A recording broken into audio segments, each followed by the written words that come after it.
Hola, mi nombre es María Rondón y les hablaré sobre los trastornos en la ventilación y algunos de los síndromes ocasionados por esto. Bueno, nuestro sistema respiratorio, su principal función es la de transportar el oxígeno que está presente en la atmósfera hacia las células de nuestros tejidos. El oxígeno permite la fosforilación oxidativa y la producción necesaria para que se lleve a cabo la vida celular.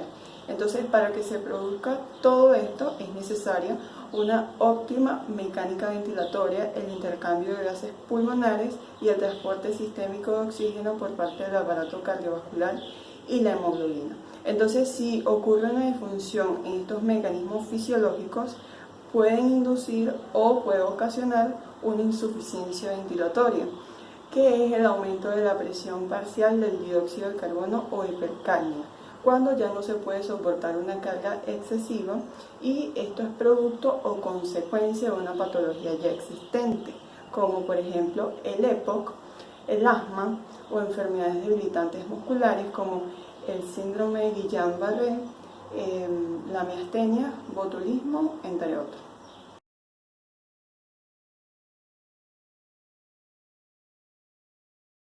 En la fisiopatología, bueno, la hipercapnia o el aumento de la presión parcial del dióxido de carbono se produce cuando la ventilación alveolar se reduce o no es capaz de compensar el aumento del dióxido de carbono. Y esa reducción de la ventilación alveolar se debe a la disminución de la ventilación minuto o un aumento de la ventilación en el espacio muerto fisiológico sin un aumento compensatorio. Entonces, de esta manera va a ser mucho menor la eliminación del dióxido de carbono. Entonces, todo esto también se produce al no poder soportar una carga excesiva, como ocurre en las cargas de resistencia, en el EPOC, asma, bronquiolitis, en cargas elásticas pulmonares, como en el edema pulmonar, atelectasias, o en cargas de la pared torácica producidas por ascitis, distensión abdominal, neumotórax o el síndrome de apnea obstructiva del sueño, frente a una competencia neuromuscular para poder conseguir un esfuerzo inspiratorio eficaz. La hipercapnia también va a reducir el pH, generando una acidemia respiratoria muy intensa, menor a 7,2. Esto va a generar una vasoconstricción de las arterias pulmonares, reducción en la contractilidad miocárdica, hiperpotasemia, hipotensión, irritabilidad cardíaca. Bueno, pero todo esto con el tiempo va a haber un amortiguamiento tisular y una compensación renal que van a desaparecer esta acidemia. Pero sin embargo, también puede haber un aumento muy brusco en la presión parcial del dióxido de carbono, mucho más rápida que todos los mecanismos compensatorios.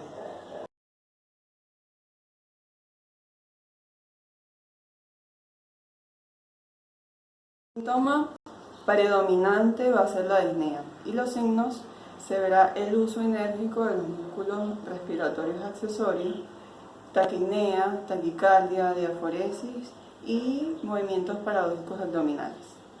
El diagnóstico es mediante la gasometría arterial y se debe distinguir o ver cuál es la etiología causante. El síndrome de apnea-hipopnea del sueño es el cese del flujo aéreo de la nariz y la boca durante el sueño en un periodo superior a 10 segundos, en donde se produce una desaturación de la oxihemoglobina superior al 3%. Entonces, estos episodios, cuando ocurren de 5 a 10, se consideran anormales, pero cuando son superiores a 30 se consideran graves. Ahora bien, la clasificación existen tres tipos diferentes. Están las obstructivas, que son las más frecuentes, están los centrales, que se deben al cese o la interrupción del flujo aéreo nasobucal, y también el cese o interrupción de los músculos de la ventilación debido a una reducción en la actividad del centro de la respiración. Y también están los mixtos, que por lo general suelen ser primero centrales y luego se vuelven obstructivos. Las causas van a ser la obesidad, el cuello ancho, anormalidades en la mandíbula o la presión negativa que se produce durante la inspiración. Los síntomas nocturnos, el síntoma característico de este síndrome son los ronquidos. También suceden episodios de asfixia, despertarse frecuentemente, y movimientos anormales. Los síntomas diurnos son la somnolencia excesiva, la pérdida de la memoria, dificultad para concentrarse e irritabilidad, entre otros muchos más. El diagnóstico es mediante la polisomnografía para estudiar las diferentes variables fisiológicas del sueño, para analizar el sueño, sus estadios y la calidad, así como también las variables respiratorias, el flujo aéreo nasobucal, movimientos toracoabdominales y la saturación de la oxihemoglobina. Bueno, este síndrome se puede diferenciar de otros tipos de somnolencias y otras condiciones como el embarazo, la narcolepsia y enfermedades psiquiátricas como la depresión que causan insomnio. Bueno, este síndrome, si se diagnostica a tiempo, tiene un buen pronóstico, pero en tal caso de que no, va a causar el insomnio, lesiones cognitivas o incluso la muerte. En la fisiopatología, bueno, todos estos fenómenos ocurren durante el sueño en ciclos repetitivos de sueño, apnea, cambios gasométricos y el fin de la apnea como consecuencia de la obstrucción de las vías aéreas superiores. Entonces, eso va a generar un aumento en las presiones pleurales cada vez más negativas. Eso hace que aumenten la poscarga de los ventrículos, haciendo que haya cambios gasométricos y eso llevará a vasoconstricción de las arterias pulmonares y llevando así a una hipertensión pulmonar e induciendo a enfermedades cardiovasculares. Bueno, todos estos episodios de hipoxia y reoxigenación van a desencadenar diversas reacciones fisiológicas y el aumento de la actividad neurovegetativa, dando lugar a la inflamación sistémica, anormalidades metabólicas y disfunción endotelial. Este tipo de síndrome va a afectar generalmente más a los hombres que a las mujeres y su incidencia aumenta con la edad y es la tercera enfermedad respiratoria más frecuente, seguida del asma y el EPOC. Mi nombre es Mayra Quintero. Síndrome de hipoventilación alveolar secundaria, obesidad y otras enfermedades de la caja torácica. Los pulmones no poseen actividad intrínseca propia y el ritmo respiratorio está determinado por los centros respiratorios situados en el tronco cerebral, de los cuales emergen diversos estímulos que descienden por la médula espinal. Esto me provoca la contracción de los músculos ventilatorios que transforman mecánicamente este impulso central para dar lugar a lo que es la ventilación pulmonar y el intercambio de gases. Este proceso está regulado por receptores cuya función es la de controlar la ventilación en función a las necesidades individuales. Existen tres grandes grupos de receptores, los cuales son los quimiorreceptores, que me van a controlar los gases de la sangre. En tal caso de que haya una hipoxemia o una hipercapnia, estos se estimulan y posteriormente me aumentan la ventilación. Tenemos los receptores pulmonares y los receptores neuromusculares. Estos me modulan el ritmo respiratorio según las características del aparato respiratorio y todo este conjunto se denomina control automático de la respiración, y la hipoventilación alveolar se va a definir como la disminución de la ventilación pulmonar en consecuencia a las necesidades del individuo.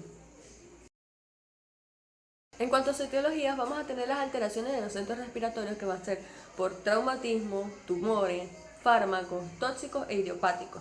Tenemos las enfermedades neuromusculares, que van a ser por lesiones medulares, mielitis, síndrome de Barré, enfermedad del asta anterior. Tenemos la alteración de la función ventilatoria, que va a ser por miopatía, enfermedades del diafragma, cifoscoliosis, y tenemos por último el síndrome de obesidad, hiperventilación. La clasificación se puede dividir en 4 grandes grupos. Tenemos las enfermedades con alteraciones de los centros respiratorios o el centro automático de la ventilación. Tenemos las alteraciones en el fuelle ventilatorio, que va a ser por cifoscoliosis, las miopatías, que van a ser por enfermedades neuromusculares o musculares, y el síndrome de obesidad, hipoventilación. Aunque este no entre o no esté englobado en el concepto de hipoventilación alveolar, la enfermedad del parénquima pulmonar, como una EPO aguda que durante el día utiliza casi toda su musculatura, durante la noche puede empeorar por la falta de fuerza y tono en la musculatura ventilatoria.